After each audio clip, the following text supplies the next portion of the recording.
Super Talk 99.7 WTN. It is the Matt Murphy Radio Show. Pleased and proud that you've decided to join us for a little bit of time. Whether you're just in your automobile turning on your radio, we thank you for that. Keep it right there on 99.7 FM. Perhaps you're listening on Spotify. Tune in. Perhaps it's another platform. Maybe it's our own app, Super Talk 99.7 WTN in your app store. Or maybe, just maybe, you're watching on Super Talk TV, YouTube, Facebook, Twitter, Twitch, YouTube, Facebook, Twitter, Twitch. We say thank you. Happy Tuesday afternoon. Hope you're doing well. Wherever you may be and however you may be watching or listening, we are certainly thankful for that. 615-737-9986 is our telephone number, 615-737-9986. We're kind of playing we're kind of playing loose with our format right now because I know that many of you in your automobiles, you're getting home, you get home at 5:30, you get home at 5:45, whatever time it might be, and then you've got lots to get into. You got the family to deal with, maybe dinner to put on the table, whatever it might be, dogs to take out and walk. And so perhaps some of you miss Mark Levin. Mark Levin and his show is presented from 7 until 10 every night on Super Talk 99.7 WTN. For the most part, we are live, we are local, and we are in person. We are never pre-recorded, live and local, right? So from midnight, literally midnight, Red Eye Radio is live Monday through Friday. Throughout the day until 7 o'clock, we are live. Mark Levin is recorded same day. He's pre-recorded. Normally, he broadcasts from 5 p.m. till 8 p.m. Middle Tennessee time. We shift him just a little bit so we can keep it right here in Middle Tennessee during these drive time hours on Super Talk 99.7 WTN. And I can't tell you how excited I am that that is the case. I hope most of you feel the same way. If you ever miss Mark Levin, I think I do a pretty good Mark Levin impersonation. I can always help you with it, and all you have to do is ask. But what we don't have is something that Mark Levin does have, and that is the President of the United States of America. Now, I'm to understand that this would normally air later on tonight at some point on our airwaves. But what we're trying to do is catch it for you live, and I don't know if we can. I don't know if that's a possibility. Jackson's working on the technical aspects of that. I would think that that's something that we could be able to work out, but I'm waiting to get the thumbs up or the thumbs down, and if that happens, it should happen in the next, 5 or so minutes, and if that's the case, then we'll immediately shift gears. So you just, Jackson, feel free, if it comes down for you, just interrupt me at any moment and say, hey, we got the president, and we'll go to that. For those that are listening right now. Otherwise, I think it would be a couple of hours from now, like 7:30 or so, and you can hear from the president during the Mark Levin broadcast on Super Talk 99.7 WTN. In the meantime, we brought this up with Cameron Sexton, who spent the better part of an hour with us discussing a variety of issues. One of the things I had heard, look, several people had told me, and obviously erroneously, that Cameron Sexton was considering entering the 6th Congressional District race. Now, obviously, good friend of the show, Johnny Garrett, is in that race. I believe Van Hillary is also in that race. Now, do not confuse the 7th and the 6th, guys. The 6th Congressional District race will be contested next year. It will be the same cycle as the governor's race. That seat is opening because John Rose, who's currently the congressman for that district, is running for governor. He and Marsha Blackburn, and I suppose there will be some others that enter the race, are vying for your vote for governor. And so with that in mind, several individuals have already cast their hat into the ring and announced that they will be candidates for. Is he on? Or do you have it? Which is that? I think I have it. Do you hear the president yet? Do you hear the golden tones? I couldn't pull it up on the board, so I went to a website that has it. I love it. I love everything about it. You tell me when you hear the golden tones of our man, and we'll go to the interview. Let's go to it now. Let's go. Super Talk 99.7 WTN. It's 38 minutes after 5 o'clock. Thank you for being with us on the Matt Murphy Radio Show, Super Talk 99.7. Thanks to Mark Levin for allowing us to slip into his conversation with President Donald J. Trump. We did that a little bit earlier this hour. You telling me that wasn't you, Matt Murphy? What are you talking about? What is your name in there, Mr. Purdue? Action Jackson? Is that what you're doing? Huh? You dope? Get out of here. Now that sounds like Matt Murphy. Only when I'm angry at you. We got nincompoops in the news coming up in just a moment or two. And I'm very excited about it. Who won Nincompoops yesterday? That's a good question. I don't think I know. Brother Weaver. I think Ken Weaver won. Yeah. Hey, thanks, everybody. Way to go, Weaver. Now, I waited on this review to get this telephone call because we've got a little bit of a mystery going on. And before we get into Nincompoops, I want to settle this mystery. So if you listened to the show yesterday, you know that we were discussing fair food and what to get and what not to get. And Mr. Bill from Hendersonville called in and said that he would pick us some stuff up from the fair. And he did. Yeah. And we got bologna sandwiches, and we got kielbasa and peppers. We got a deep-fried cheeseburger review to come from Ken Weaver. Oh. We got a funnel cake. Yup. And there was no turkey leg. So Mr. Bill had brought us a turkey leg. And I had to make him. Ken, I literally, Jackson, you were there, had to make him take payment. I knew that I would. Had to make him take it. He tried to give it to Jackson. And to Jackson's credit, as poor as he is, as downtrodden as he is, he didn't take the money. Come on, man. I mean, I thought it was a fair test of your character, and you passed the test, Jackson. Congratulations. That's way to go, Brother Jackson. Way to go. Mr. Bill's on the line to talk to us about the mystery of the missing turkey leg. Mr. Bill, what's going on, buddy? Thank you, Mr. Bill. Thank you, Mr. Bill. Hey, here you are. Welcome, fellas. Can you hear me okay over the din of the circus atmosphere of the carnival, Wilson County Fair and Tennessee State Fair going on? I think we've got you loud and clear, Mr. Bill. What in the world? You're a glutton for punishment. You're back out today? Well, you know, I just couldn't resist coming back to get another portion of their life-shortening but grossly overpriced, can't be resisted, what they call fair food. And I also wanted to discover the mystery of the lost turkey leg, which I had promised to bring to New St. Paul. Yes. And, you know, I felt so bad yesterday because I had taken your money, and the darn thing cost $18. So I said, I need to go back there and rectify this situation. So I found the vendor where I bought the turkey leg yesterday, and you'll never believe what he told me. What did he tell you, Mr. Bill? He told me that I was standing right beside a 300-pound cougar. I think her name was Sylvia. And while I wasn't looking, she grabbed that turkey leg and put it in her bag, and I walked away without even thinking to check my bag, and I'm out here looking for Sylvia.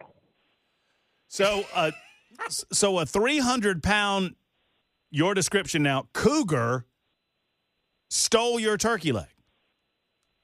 As far as I can tell, that's what happened because, you know, man, I'll be 95 years old in just 20 more years. I know I'm getting feeble-brained and short-minded, but as best I can call. Now, this had happened to me before one time when I was in Europe. I was standing at the customs office waiting to have them stamp my passport, and somebody made a commotion over on the other side of the room, and I turned to look to see what was going on. And when I turned back, I noticed my very expensive Nikon camera was missing. Mm-hmm. And I saw later on the TV show about travel that sometimes these people will work in pairs or threesomes where they will create an occurrence which will distract your attention, and then before you know it, they will grab your stuff and they will be gone. And I think that's what happened out here today. So, by your own description, you're saying that you potentially encountered a threesome at the fair and they stole your meat. Well, I wouldn't have put it like that, but I'm glad you did, and I just hope you don't get a call from being sick. Well, I apologize that you had that happen to you, Mr. Bill. I'm glad you got to the bottom of the situation. You got to watch out for those fair cougars. Now, I'll tell you what I'm going to do to rectify the situation. I'm going to go buy another overly priced turkey leg, and I'm going to put it under Funkin' Tagle's porch in a mayonnaise jar starting yesterday. And the next time I come to see you, I'm going to bring whatever's in that mason jar, and you can give it to New St. Paul and tell him what had happened. I will do so. And Mr. Bill, in all sincerity, you're so kind. Thank you for going around and gathering fair food and bringing it to us. It was delicious. Ken Weaver, how was that deep-fried cheeseburger? I don't want to go back to any other cheeseburger. I'm telling you, that's one of the best cheeseburgers I've ever had. Well, there you go. Even 24 hours after the fact. Yes, sir. Yes, I loved it. There you go, Mr. Bill. Well, I'm glad.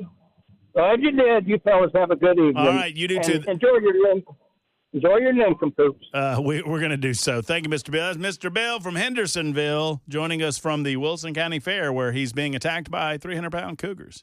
Yeah. That's a big cougar. Got to watch out for that. That's big old cougar. So, yeah. I would believe that. I mean, yeah, absolutely, man. In all seriousness, the idea that you're there and they put out a turkey leg and then somebody kind of takes it and puts it in their bag and walks off, Yes. which is apparently what happened. That's what it sounds like. Got to watch out for those cougars, man. They'll get on you. That's almost a nominee for Nincompoops in the news. It is. All right, we do it every day at this time. We find 3 separate stories from around these United States of America, nay, the world, and we bring them to you on a daily basis. That would be Action Jackson Williams, Ken Weaver, and yours truly, Matt Murphy.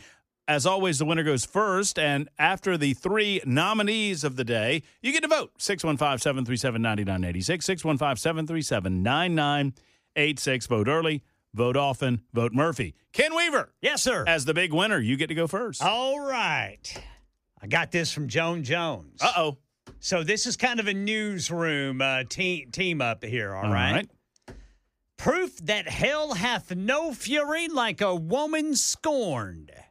A Kentucky woman arrested for totaling her ex's car. Court documents say Stephanie Carlquist of Richmond poured glitter into the air conditioning vent of her ex's car and poured salt into the engine, among other things. Her actions caused more than $12,000 in damages. Carlquist is pregnant. Told police she was stressed out. She confessed to police that she did some of the damages, but then said her ex was, quote, overdue for the rest of it. Overdue for the rest of it. Yeah. He apparently hadn't been keeping his car properly maintained, according to Miss Carlquist. Well, I mean, I suppose so. And she was stressed out, man. Well, glitter is as glitter does. Yeah. Glitter done. You got to look out for that. Jackson, Yes. you're Nincompoops. All right. Crash in Washington State leads to 2 DWI arrests, police say. Here's how. 2 people were arrested and charged Wednesday night after police say a crash occurred in Washington Township. And 1 crash, 2 DWI arrests, 2 cars impounded. Here's what happened Wednesday night. On Wednesday at approximately 11:44 p.m., Washington police officers responded to a crash at the intersection of State Highway 42 and Berlin Cross Keys Road. As a result of the crash investigation, police arrested a 56-year-old Turnersville resident for driving while intoxicated. Police say breath samples indicated he had a blood alcohol concentration of 0.11%. His vehicle was then impounded. While at the crash scene, police say the passenger of the 56-year-old's vehicle was given a ride home due to her own level of intoxication. According to police, the woman advised that she would need to arrange for someone else to pick up the driver at police headquarters. About 30 minutes later, at around 1:30 a.m., police say the same female driver drove her own vehicle to police headquarters in an effort to pick up the male driver. Saw that one coming. She was ultimately arrested for DWI. Police say breath samples indicated she had a BAC of 0.16%, which is twice the legal limit. Must have had a her pop. vehicle was also impounded. Get yourself a pop before you go drive back to the police station. Come on, man. I was getting ready to say she went back and just took another drink. Yeah, took another pop. I mean, why not, I think, she had to go get her car. I mean, when the cops say, hey, you probably shouldn't drive to pick him up. Right. You probably shouldn't drive to pick him up. And that's a cop. But, Matt, she was drunk. That's true. That's a fair excuse. Maybe she was stressed out. I mean, we all have times of need where we need a little something. I hope her help calm us down. I hope her buddy was so drunk he didn't recognize her when she got into the drunk tank. Who the hell is this? What are you in for? What you doing? Man, you're a lot hotter than my girlfriend, I'll tell you that. Newport, Rhode Island is where my nincompoop comes from. I could have played the 5-minute video clip that accompanies this story, but I did not want to bleep out all of the expletives. Oh, rats. I could have made Jackson do it, but then I was afraid that Jackson would steal this story. That's how good it is. I love a good story that I classify them as "Don't you know who I am?" Yeah. Don't you know who I am? Hi. You're going to regret this. That's what a state prosecutor told a Newport police officer as she was being put in the back of a police cruiser Thursday night, arrested outside of a restaurant for trespassing. The officer body cam video released Monday by Newport Police shows the arrest of Special Assistant Attorney General Devin Hogan Flanagan and her friend Veronica Hannon, 2 females. In the video, Hogan Flanagan repeatedly tells the officers that I'm an AG. Officers responded to outside of the Clark Cook House on Bannister's Wharf for a call of an unwanted party. As they arrived, Hogan Flanagan said, I want you to turn your body cam off. Protocol is that you turn it off. As a citizen, I'm requesting you turn it off.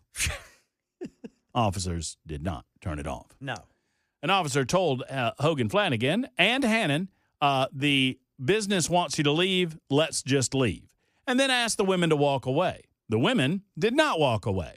An officer can be heard asking a man at the restaurant host station, are you sure you want them out? Do you want them trespassed? The man responded, yes, anything we can do. Trespass, yes. A conversation between police, Hogan Flanagan, and Hannon then escalated. The officer said, you're being trespassed. You have to leave now, unless you want to be in handcuffs. Hogan Flanagan, we're not trespassing. You haven't notified us that we're trespassing. The officer, I just did. Let's go. I don't want to arrest you guys. Hogan Flanagan, you're not going to arrest us. Okay, then, let's just leave, said the officer. We've got to go. We've got to go. Hogan Flanagan, your protocol is if I ask you to turn the body camera off, you have to turn it off. It's protocol. Protocol. Her friend, Ms. Hannon, says, she's a bleeping lawyer, so she knows. The officer replies, well, that's bleeping lawyer stuff, so that's not true. Hogan says, I'm an AG. I'm an AG. We counted the number of times that she referred to herself as an AG prior to being arrested. It was 12. 12 separate occasions she told him she's an AG. The officer told the women, please leave. He then placed his hand lightly on Hannon's shoulder. It escalated. Don't touch me, she said. The officer then said to Hannon's husband, can you please get your children out of here? It escalated even further after that. She didn't like that. No, a dozen times in all, she screamed that she was an AG. And then as she was being placed into the police cruiser, she said, buddy, you're going to regret this. You're going to regret it. I'm an A. We presume she was going to say G, but the G was cut off by the slamming of the police car door. When News 10 called Hogan Flanagan's telephone number at her office at the AG's office. She is an AG. Oh, she is. She is a special assistant district attorney with the AG's office. They were told no comment, the news agency was. When NBC 10 News spoke to Todd McGee, a law enforcement and security expert, about the policies behind wearing body cameras, McGee explained that according to state law, there is no, quote, protocol that an officer turn off their body cam footage at the request of a citizen. As a matter of fact, quite the opposite. The body camera continues to roll to protect the officer and to protect the individual.